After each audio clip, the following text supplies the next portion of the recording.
Hai, Assalamualaikum warahmatullahi wabarakatuh dan selamat pagi cikgu ucapkan kepada anak-anak murid cikgu tahun 3. Jadi pada minggu ini kita akan sambung pembelajaran kita dalam subjek Bahasa Melayu bagi kemahiran tata bahasa. Jadi, dah sedia ke untuk belajar hari ini? Dah, mari kita teruskan. Okey, standard pembelajaran kita pada hari ini ialah memahami dan menggunakan ayat mengikut konteks iaitu ayat tunggal dan ayat majmuk. Jadi tajuk pembelajaran kita pada hari ini ialah ayat tunggal dan ayat majmuk. Jadi sekarang cikgu akan terangkan bagaimana kita nak membentuk ayat tunggal dan ayat majmuk. Kita pergi dahulu kepada ayat tunggal. Okey, apa itu ayat tunggal? Kamu tahu tak ayat tunggal itu apa? Ayat tunggal terdiri daripada satu subjek dan satu predikat. Okey, kejap lagi cikgu terang. Apa itu subjek dan apa itu predikat? Okey, ayat tunggal ini juga dikenali sebagai ayat mudah. Jadi, untuk membentuk ayat tunggal, dia kena ada subjek dan predikat. Dia kena ada satu subjek tambah satu predikat, maka terbentuklah ayat tunggal. Baiklah, yang seterusnya, apa itu subjek dan predikat? Subjek ialah bahagian ayat yang diterangkan. Manakala predikat pula ialah bahagian yang menerangkan subjek. Okey, subjek ini terdiri daripada frasa nama ataupun kata nama. Benda apa yang kita nak terangkan. Kemudian predikat pula ialah bahagian yang menerangkan subjek. Dia terdiri daripada frasa nama, frasa kerja, frasa sendi nama, frasa adjektif. Okey, frasa nama, kata nama. Frasa kerja, kata kerja. Frasa sendi nama, frasa adjektif, kata adjektif. Jadi, mari kita lihat contoh ayat tunggal iaitu subjek tambah predikat. Okey, ayat yang pertama, bapanya seorang guru. Bapa ini merupakan kata nama ataupun frasa nama. Seorang guru juga ataupun guru ini merupakan frasa nama. Jadi, maka terbentuklah ayat tunggal frasa nama tambah frasa nama. Jadi, bapanya seorang guru merupakan ayat tunggal. Yang kedua, mereka sedang beratur. Okey, mereka merupakan frasa nama. Okey, kita dah belajar kan mereka ini kata ganti nama. Dia tergolong dalam kata nama. Sedang beratur. Beratur merupakan kata kerja. Jadi, ayat ini merupakan ayat tunggal sebab dia ada satu subjek dan ada satu predikat. Mereka sedang beratur. Ayat yang ketiga, saya ke Pulau Pinang esok. Saya ini merupakan kata ganti nama. Ia tergolong dalam kata nama. Jadi, dia frasa nama. Ke ini merupakan sendi nama. Kata sendi nama.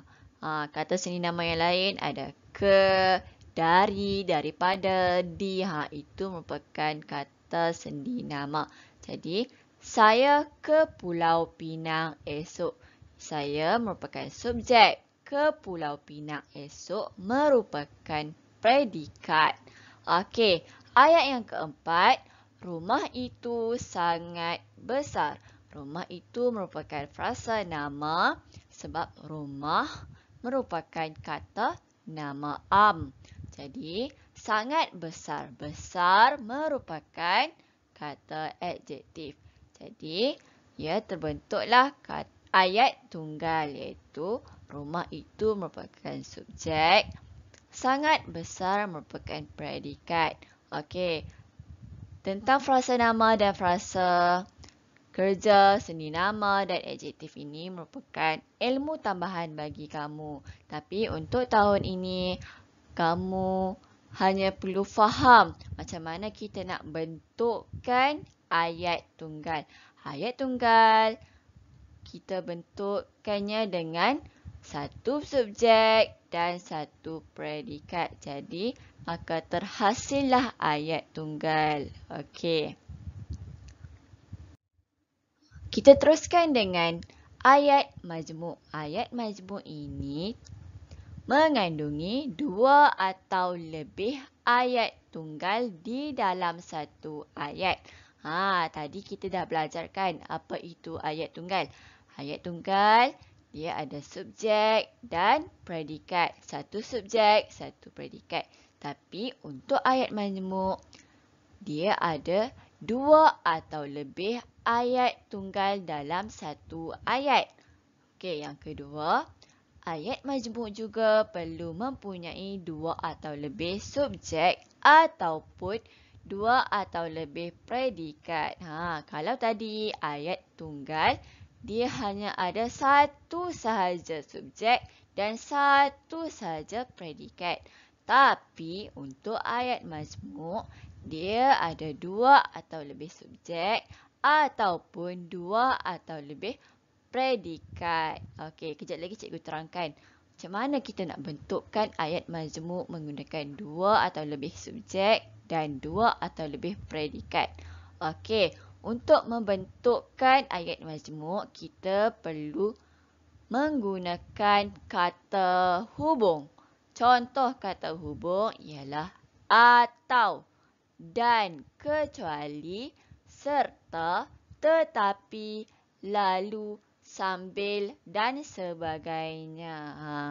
Kita perlu menggunakan kata hubung untuk membentukkan ayat majmuk.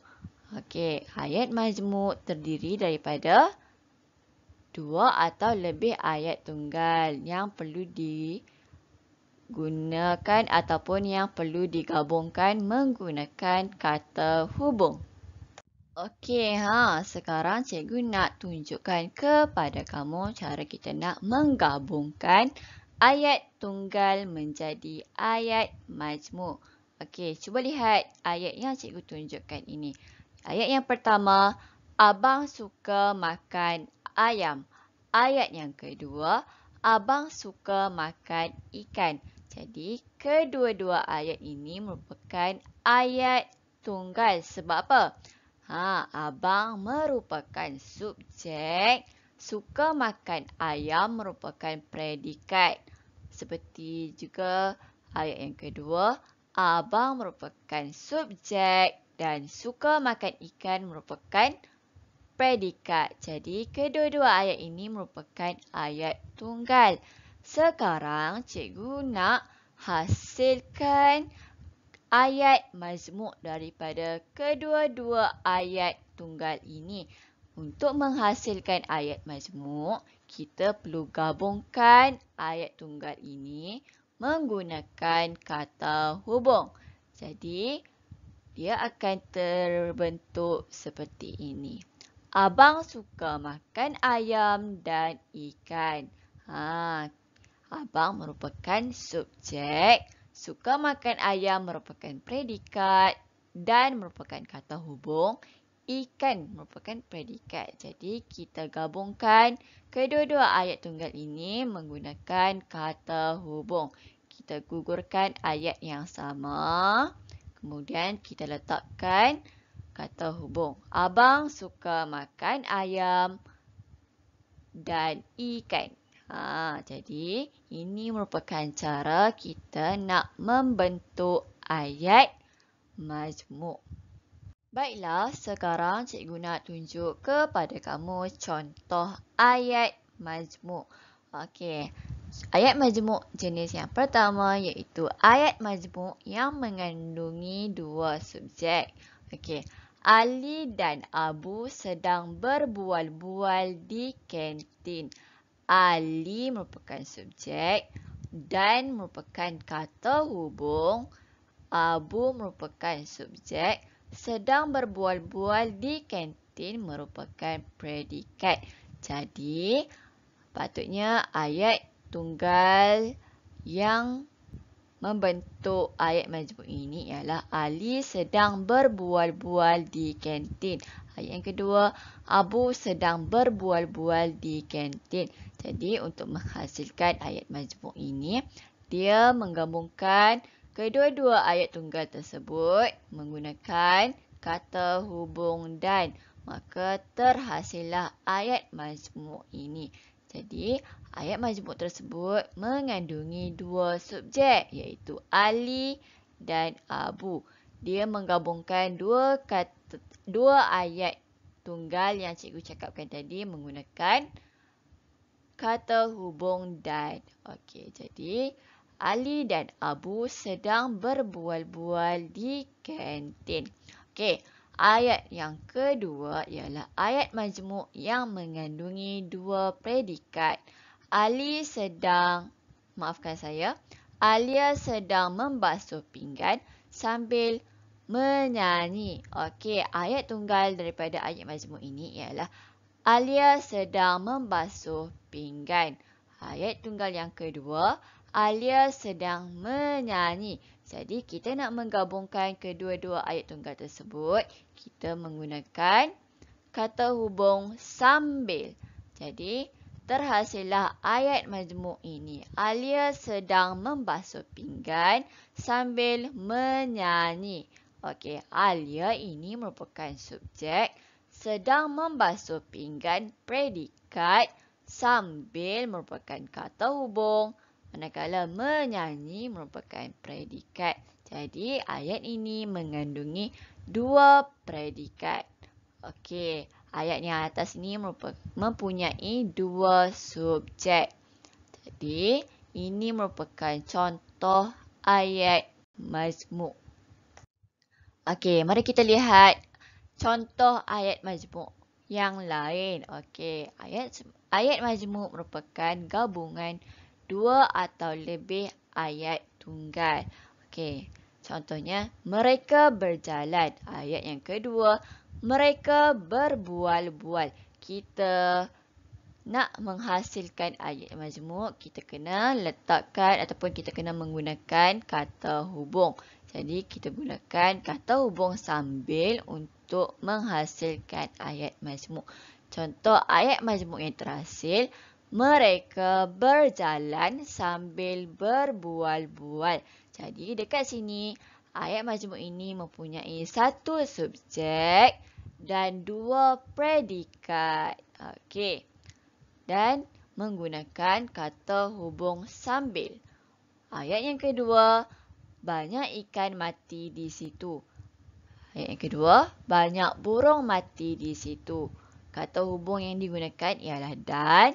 Contoh ayat majmuk yang terhasil, banyak ikan dan burung mati di situ. Kita gunakan kata hubung dan untuk menghubungkan kedua-dua ayat tunggal tersebut. Dekat sini, dia ada dua subjek dan satu predikat. Banyak ikan dan burung. Ikan dan burung merupakan subjek, manakala mati di situ merupakan predikat dan merupakan kata hubung. Okey, yang ketiga. Yang pertama, Nabila mengeluarkan telefon bimbitnya. Ayat yang kedua, Nabila mengambil gambar. Kata hubung yang digunakan ialah lalu. Ayatnya akan terjadi, Nabila mengeluarkan telefon bimbitnya lalu mengambil gambar. Dekat sini ada berapa predikat? Ada dua. Nabila merupakan subjek, mengeluarkan telefon bimbitnya merupakan predikat, mengambil gambar juga merupakan predikat. Dia gunakan kata hubung lalu untuk menghubungkan kedua-dua ayat tunggal tersebut. Okey, yang seterusnya, ayat pertama, mereka membawa alatan. Yang kedua, alatan menangkap ketam. Kita gunakan kata hubung untuk. Mereka membawa alatan untuk menangkap ketam. Kat sini ada satu subjek, ada dua predikat, membawa alatan dan menangkap ketam untuk merupakan kata hubung. Okey, yang seterusnya, Nabila ingin menelefon Jabatan Alam Sekitar. Yang kedua, Nabila ingin menulis surat kepada Jabatan Alam Sekitar. Okey, kita hubungkan kedua-dua ayat tunggal tersebut menggunakan kata hubung atau. Jadi, terhasillah ayat majmuk Nabila ingin menelefon atau menulis surat kepada Jabatan Alam Sekitar. Jadi dekat sini ada satu subjek dan dua predikat, iaitu ingin menelefon dan menulis surat kepada Jabatan Alam Sekitar. Digunakan kata hubung atau untuk menghubungkan kedua-dua ayat tunggal ini. Jadi, ini merupakan contoh-contoh ayat majmuk yang cikgu tunjukkan. Okey, setakat ini sahaja video penerangan cikgu tentang ayat tunggal dan ayat majmuk. Okey, sekarang cikgu nak kamu buat latihan yang cikgu berikan pada Telegram. Sekian, terima kasih dan Assalamualaikum warahmatullahi wabarakatuh.